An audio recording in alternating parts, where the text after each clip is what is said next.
Good evening and welcome to the Channel Studios here in London with your international news around the world in 5.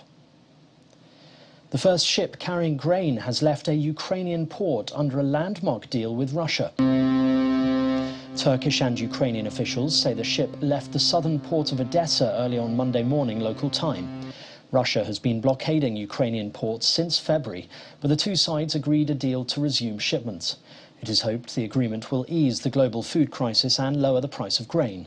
Turkey said the Sierra Leone-flagged vessel, the Rizzoni, would dock at the port of Tripoli in Lebanon, adding that further shipments were planned over the coming weeks. A wildfire in California has exploded in size to become the largest blaze in the state so far this year. The MAKINDE fire, which started in the northern Siskiyou County, has already burnt 21,000 hectares. At least 2,000 residents, as well as trekkers on the Pacific Coast hiking trail, have left the area. An unknown number of homes have been destroyed. The fire service reported that it was still 0% contained. Close to 1,000 firefighters have been battling the flames. An Iranian news agency has reported that the country's atomic energy chief says it has the ability to build a nuclear weapon but has no plan to. The comments echo a similar recent statement by a senior advisor to Iran's supreme leader. Such public claims by top officials are rare and are likely to intensify concerns over the nature of Iran's nuclear program. It has advanced its nuclear activities since a deal limiting them faltered. The 2015 agreement began to unravel when the US pulled out and reinstated crippling economic sanctions.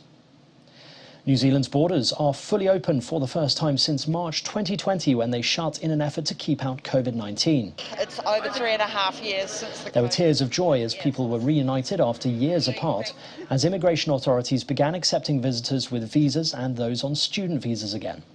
Prime Minister Jacinda Ardern called it an enormous moment, adding it was part of a cautious process. Most visitors will still need to be fully vaccinated, but there are no quarantine requirements.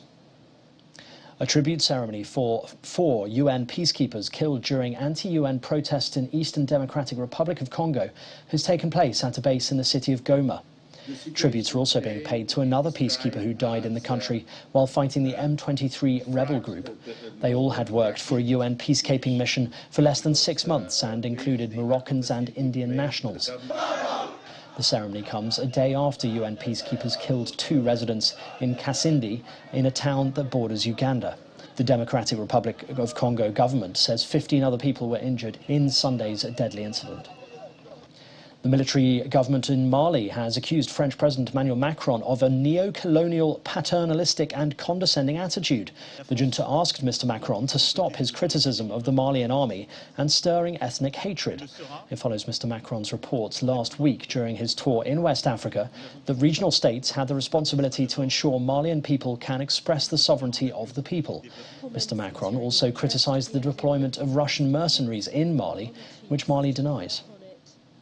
An Indigenous Australian senator has referred to the Queen as a coloniser while being sworn into Australia's Parliament. That I will be faithful and I bear true allegiance to the colonising Her Majesty Queen Elizabeth II. Senator Thorpe.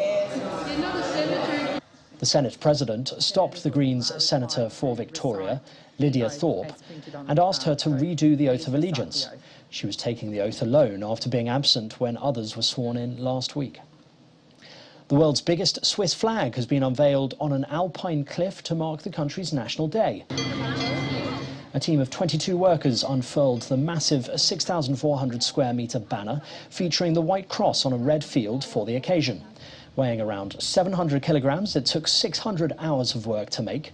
People gathered to watch while bands played traditional Swiss music. And that's your international news around the world in 5. Now back to the Channel Studios in Lagos.